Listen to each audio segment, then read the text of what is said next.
So we've been talking about hypothesis testing, significance testing, whichever one you want to call it. We've been talking about how to write a null and alternative hypothesis. We've been talking about if you get the p-value, how do you make a decision on what you should do, all that kind of stuff. Now today we're going to shift into actually how do you get the p-value, right? Like how do you even get that number? And then we're going to talk about the process or the format of the full statistical analysis. So first we're going to start talking about the z-test statistic. You guys have seen z before, yes? What does z stand for? It's a z-score. And what does the z-score tell you? It's how many standard deviations, how many standard units something is from the middle of a distribution, okay? So a standard deviation of 1 or a z-score of 1 means that we are above the mean by 1 standard unit. A z-score of -2, we are below the mean by 2 standard units. That's what a z-score tells us. It tells us how many standard deviations we are in standard units. The z-test statistic is exactly the same thing. It's just in a slightly different context because we're talking about a significance test. So z tells us how far and in which direction the sample proportion. Now that's p hat. That's your p hat. It tells us how far and in which direction the sample proportion is from the claimed value. Now I'm going to show you guys the notation for your claimed value. It is a p with a little o in the subscript. Kind of like the capital H with a little o. This is a P with a little o. You guys are not going to hear me call it po. It's not po. Sorry, so sorry. This is, you'll hear me reference this as P naught. P naught. That little o, technically in the scientific and mathematical community, is called naught. It's like the baseline. So that is P naught. And so you'll hear me say that. But that's the claimed value from the hypothesis. And this is going to be in standard units, just like any other z-score would be. So this is going to tell us how far and in which direction our sample was from the claimed value and in standard units. Okay? All right. So here's a picture of what's going to happen. Your P naught, your claimed value, is in the middle of the distribution. If somebody claims to be an 80% free throw shooter, then that is the distribution we assume that they are on, so we stick the 80% in the middle. That's the distribution that they claim to be on. Okay, great. Then we say prove it. We make them shoot a certain amount or whatever, and let's say that their P hat falls right there. So obviously this person shot less than the claimed value. So the distance between these two is the z-test statistic. It would be a negative number here because it is below the claimed value. And so we would get a negative however many standard units that is away from the claim. The good news is your calculator is going to give you that number. Okay.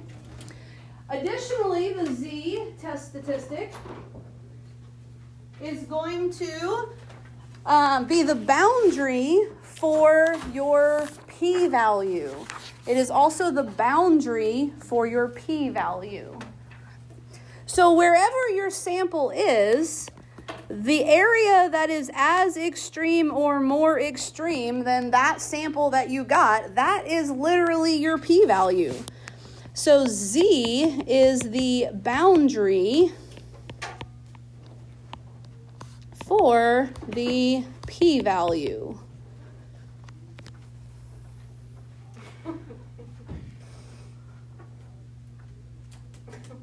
Now, our p-value is not always going to be on the lower end. That is just if our alternative happens to be there. So we need to discuss which side or where are we looking for our evidence. So that's the next thing here.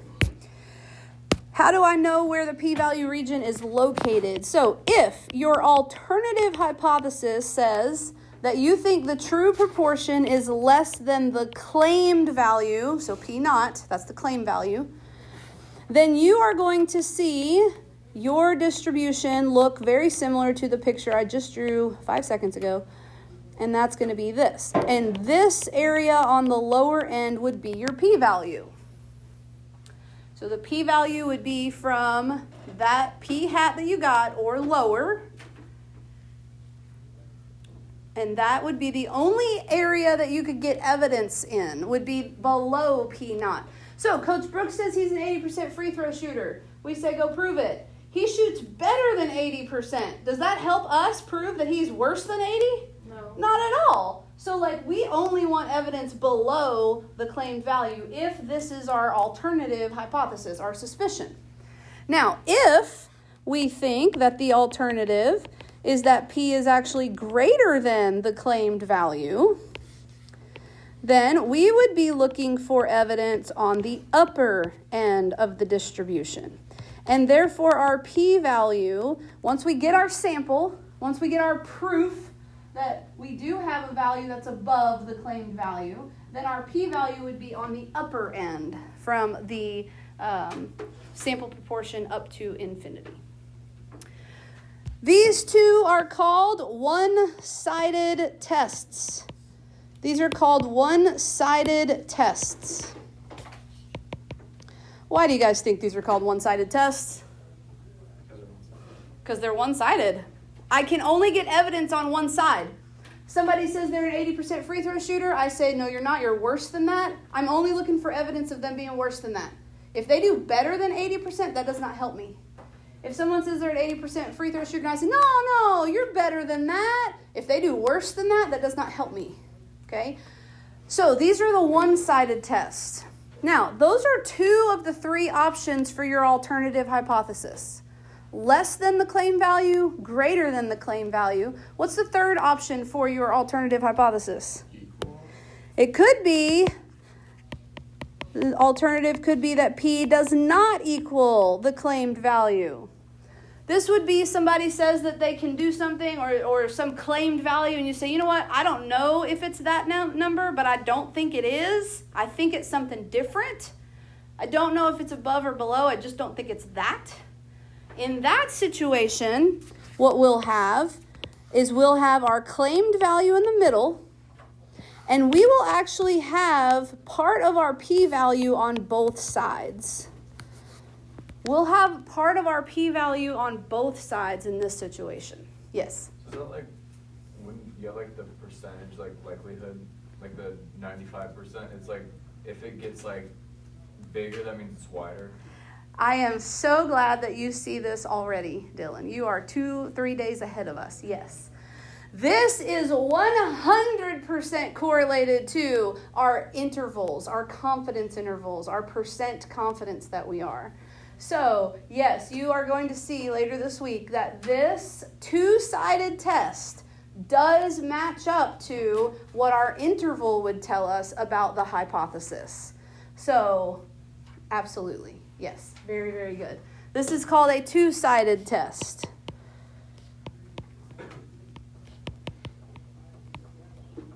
I promise we'll talk more about that later this week. No, so you can't have null sign.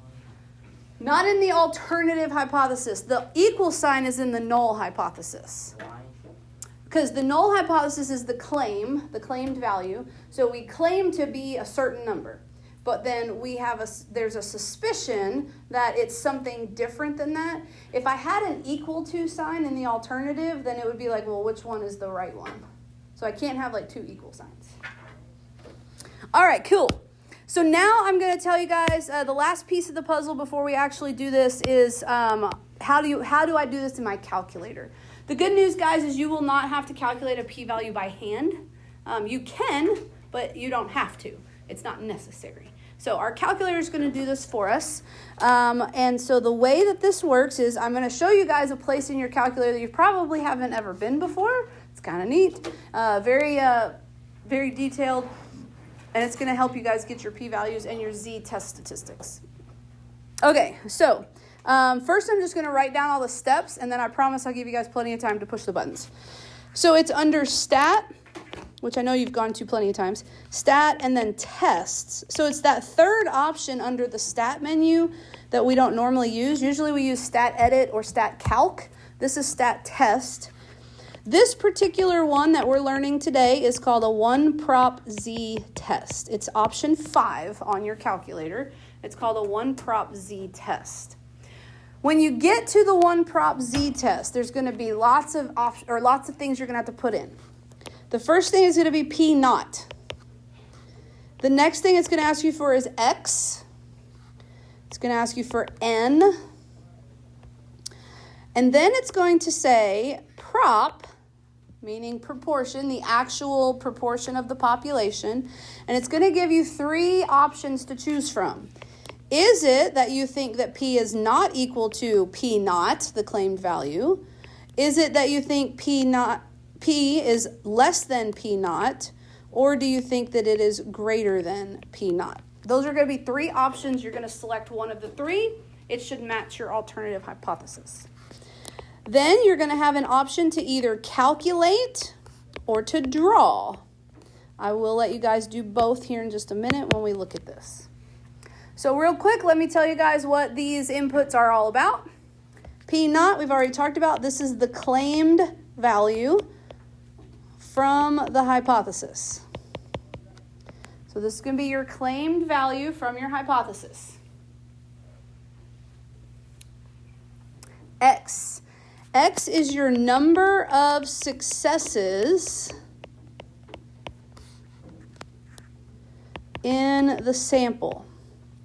Remember, we can get that by taking the sample size and multiplying by P hat. That'll give us the number of successes. Now, a lot of times in the problems, it'll tell you like 12 out of 27 did blah, blah, blah, blah, blah. All right, well, 12 would be your X. 27 would be your N. What does N stand for?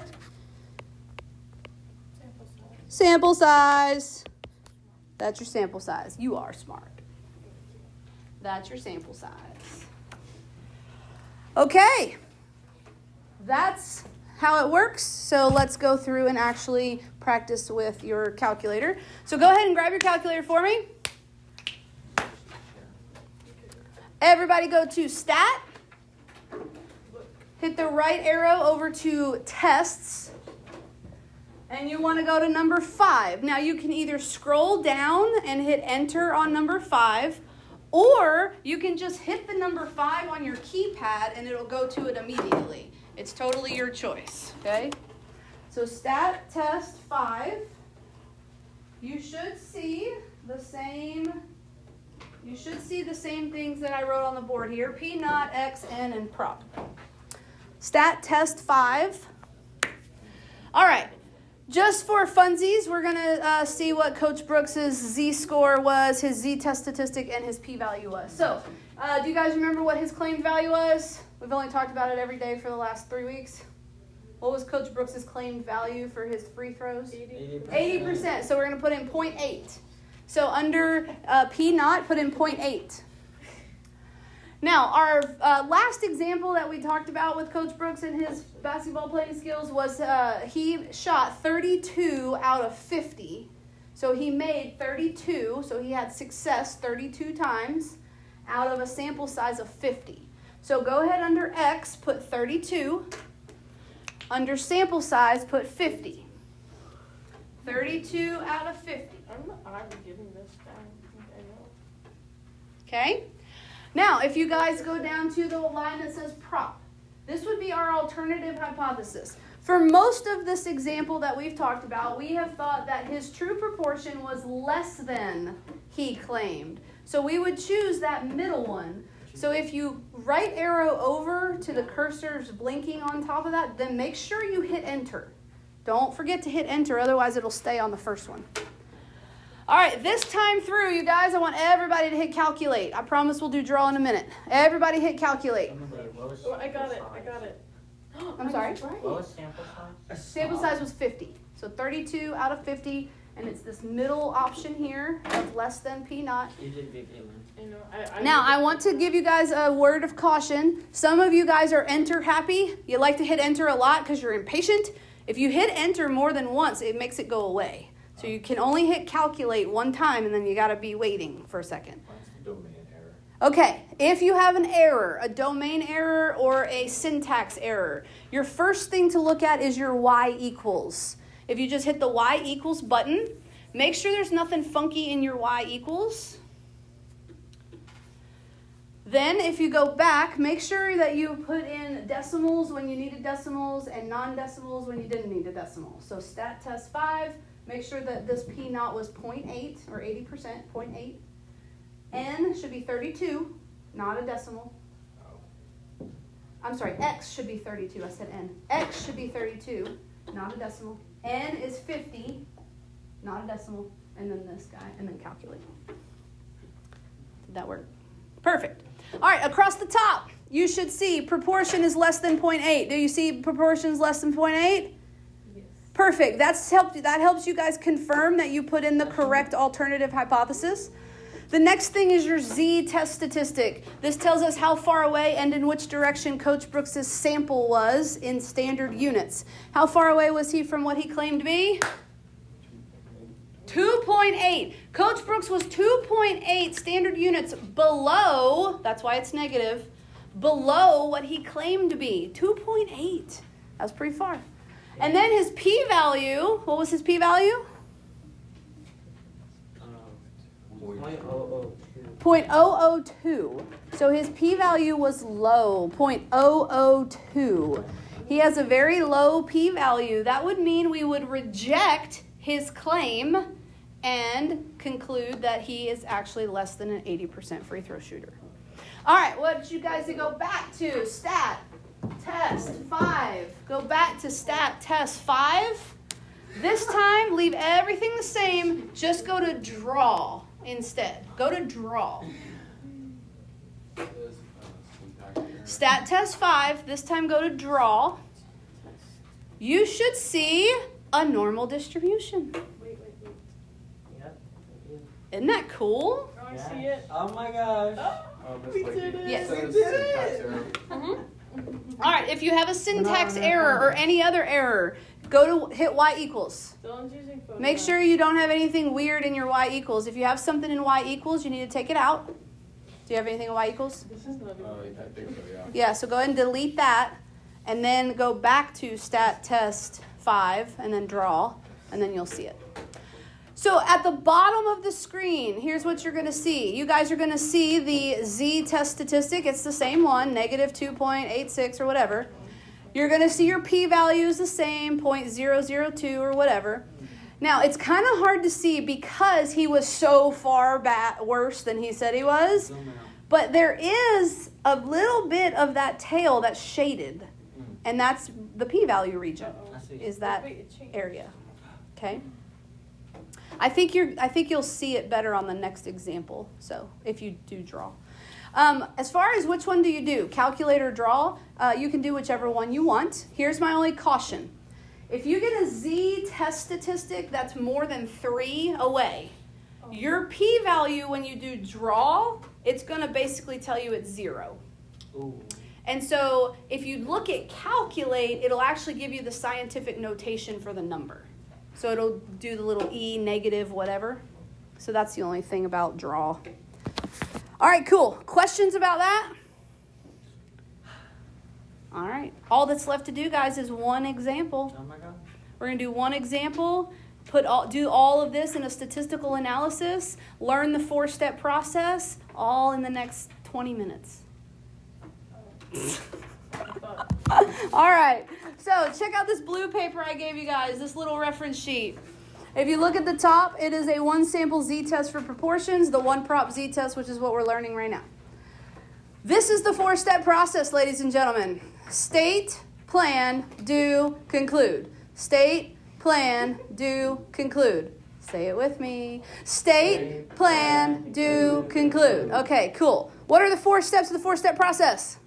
Say, And do conclude. Okay, we could be a little higher energy if you wanted to be, you know. We could be like, state, plan, do, conclude.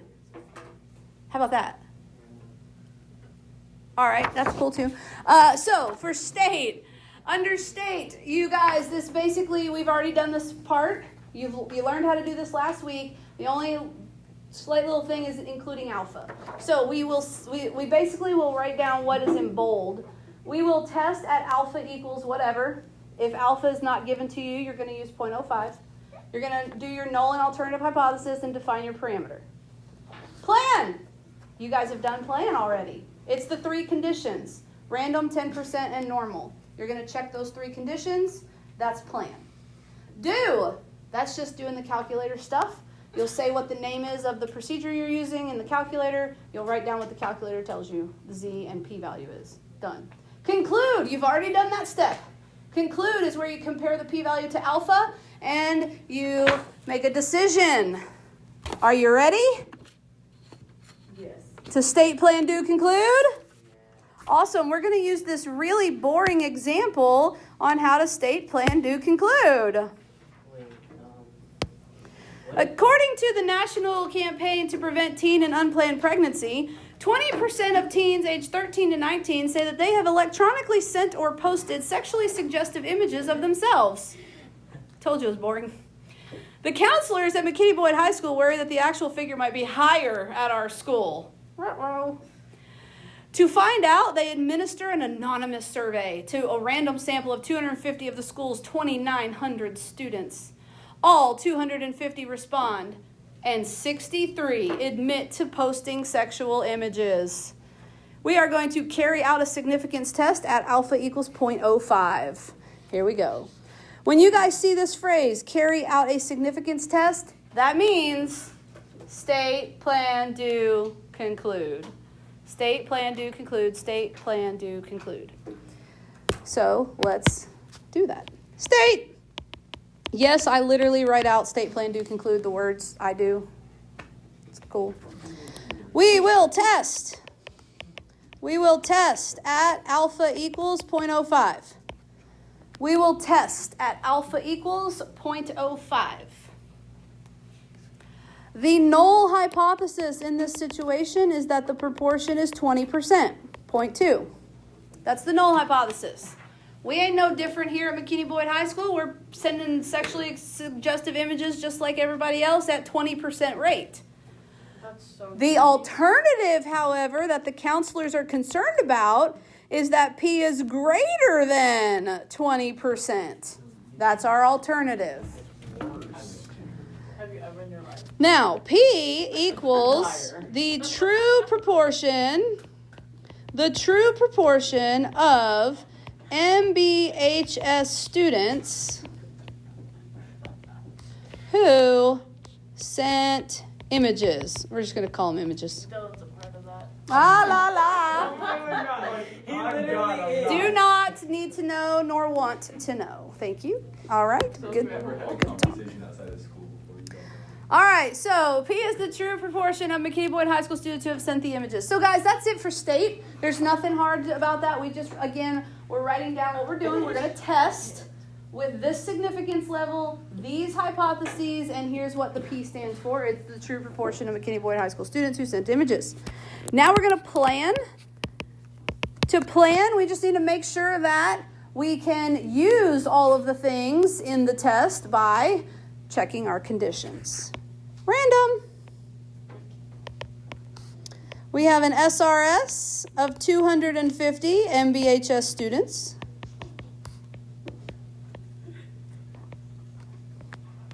We have an SRS of 250 MBHS students. Our 10% condition. 10 times the sample size has to be less than the population size. So 10 times 250 has to be less than the population. Now, in this particular problem, they actually gave us the population number. It's 2,900. And that does work out. 2,500 is less than 2,900 in most places, so we'll go with that. Are you all right? That's a no. Okay, cool. All right, now we're going to check the normal condition. There is a slight, teensy tiny tweak here, ladies and gentlemen. Instead of checking n times p hat here, we're actually going to do n times the claimed value of p naught. So we're going to do the sample size times p naught. So this is going to be 250 times 0.2. That has to be bigger than 10 for us to be safe to do this hypothesis test. So, does anyone know what 20% of 250 is? It is bigger than 10. You're not going to lie. 50, that is 100. Oh, you were so close. 50. 50. That's 50. I saw what you were thinking there. Because 10% would be 25. 20% would be 50. Oh, I thought you were thinking, Yeah. All right. N times 1 minus p naught has to also be greater than 10. So if 20% of 250 is 50, then what is 80% of 250?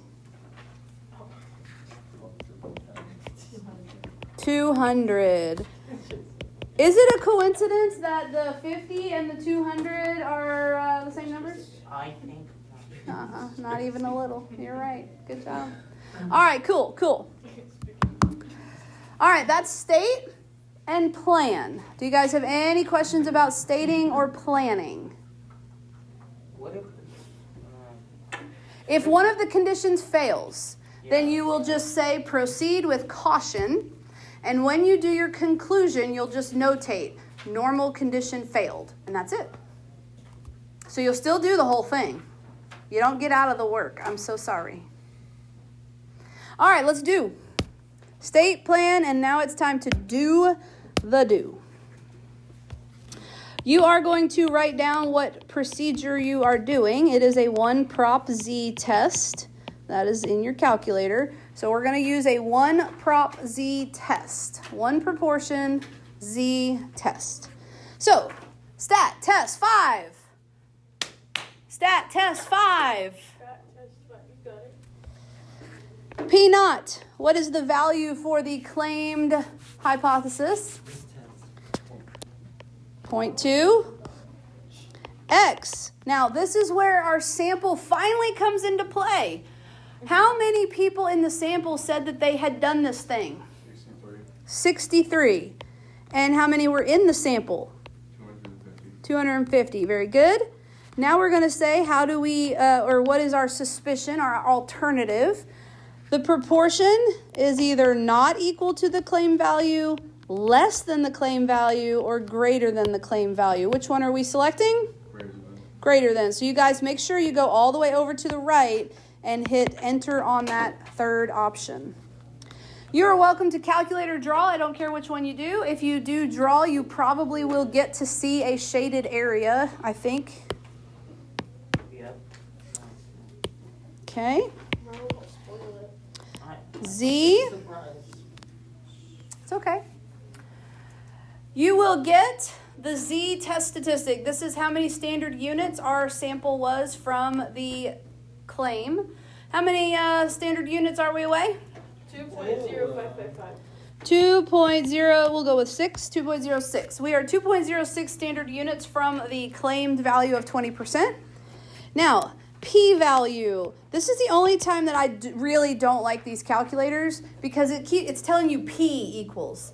That is not p, that is not the true proportion, that is p-value. So please don't ever write that that's p because that's not p. That's the p-value. P-value. All right, so what is the p-value? 0.0199. Perfect. 0.0199. That's the only parts of do that you really have to have. You have to have the name of the procedure, 1 prop z test. You have to have z and the p-value. If you want to write down what you put in your calculator, you're welcome to do that as well. All right. All that's left, you guys, is to conclude. P-value equals 0.0199. That is less than the alpha value of 0.05 that we got, or that we're using. And so that means our p-value is low. What are we going to do? Check. Yes. Calculated. Reject. We already calculated it. The p-value's low. What do we What's do? the sentence? The p-value's low, so we're going to Reject that. reject that null hypothesis. That's right. Reject those explicit images. That's good. There is convincing evidence. Oh, guys, this is so sad. There is convincing evidence No way. that What? P is greater than 0.2 at McKinney Boyd High School. Oh, no, you guys. We are sending more explicit images than the rest of the country. It's all Dylan's fault. That is It's so sad. Oh, but wait. We might have made an error. I don't think we did. I don't think we did either. I think If we have rejected the null hypothesis, which of the errors could we have possibly made? Type 1. If we reject the null hypothesis, we might have made a type 1 error. If we fail to reject, we might make a type 2 error. This says we may have made a type 1 error because we rejected the null hypothesis. So, right here, guys, saving grace. Since we rejected the null hypothesis, we may have made a type 1 error. Yikes. Now, in context of this problem, what does that mean happened? That means we said P was greater than 0.2 at McKinney Boyd High School, but it really is not. it's higher. It's not higher than, it's less, it's not greater than. So hopefully what happened here, guys, is we just got ourselves a type 1 error. And we're not sending more images than the rest of the country. Not here at McKinney Boyd High School. We're innocent. Yay. What questions do you guys have about this? There was an error made. Guys, congratulations. You just did your first inference procedure. I'm so proud of you. Yay. Guess